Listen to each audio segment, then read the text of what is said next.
So how can you create these quote reels on the Instagram from your Android phone?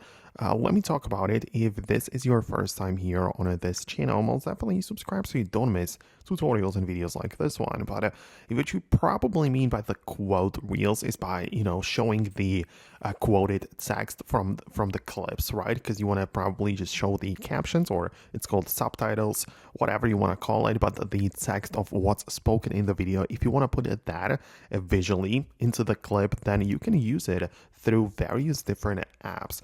Personally, I like to use a video editor, which is this one right here. You can get it from the Play Store for free. Some features are going to be paid. The basic ones are going to be free, of course, but you can start using this CapCut video editor, and essentially you bring all of the clips into the timeline.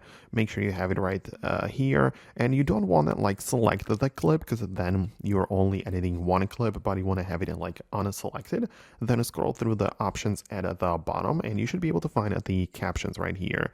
And that's what you are likely interested in. In there, you have a few options. You can go with the automatic one, which just detects the text spoken in the video, and you can basically just let it do its thing. You can perhaps change the style or whatever, and then it's going to display it on the screen. But you can also manually import or type in the text of what's spoken, right? If you have a script for that video which you used, you can paste it right here, and it's going to utilize that so it gets the words perfectly and it doesn't make a mistake. So that's how you can do this. Obviously, as I said, there are more apps on the Play Store which can do it, but I kind of like this one, so feel free to explore. At least now you should know the blueprint of how it is supposed to work. So let me know in the comments if you managed to make it function. Hit the thumbs up and subscribe for more, and I'll talk to you soon. So thanks a lot, and I'll see you later.